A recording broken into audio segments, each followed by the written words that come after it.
So can you tell me, I guess, first about this idea of the spark? What is it and what is different? How do normal classrooms do that?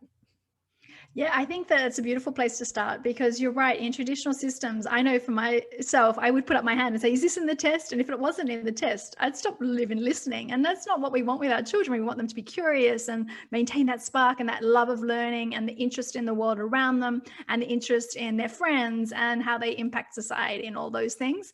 And so Montessori is about following the child. And people think, well, if children can do whatever they like, it must be complete chaos. But it's this beautiful approach where there's mixed age classrooms. So, for example, there'll be 3 to 6 year olds together in a class, and 6 to 9 year olds, and 9 to 12 year olds in a class, which means that the children who have been in the class longer can model and show the younger children how things work. And the younger children's devour, really look up to the older children. And the teacher, they actually call them a guide because instead of standing at the front of the class, they're there observing all the children all doing their own things, and they can see which child needs some more assistance and which child needs the next lesson in something, and they just step in to help, and then they step back to let the children get on and make all the discoveries for themselves.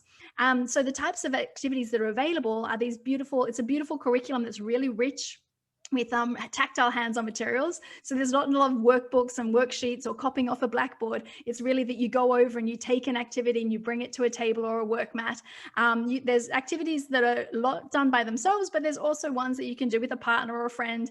And then when you move into the 6 to 12 age groups, you actually have a lot of different workspaces, like a table where you could work by yourself, but actually lots of big tables or workspaces where you can collaborate with many people of different age groups. So it's just all about, I don't know, let's find out. And then the children get to touch and feel, and they talk a lot about hands-on learning, because you may have read this and talked about it a lot before, that you understand things better when you actually concretely hold them in your hands rather than just absorbing facts and a formula. Children in Montessori are discovering the formulas themselves. It's really exciting.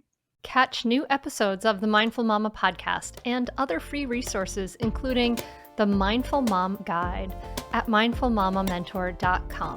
You can listen to every back catalog episode, including interviews with Dr. Dan Siegel, Janla Van Zant, Sharon Salzberg, and get meditations, join our private Facebook group, and more. Go to mindfulmamamentor.com now. I'll see you there.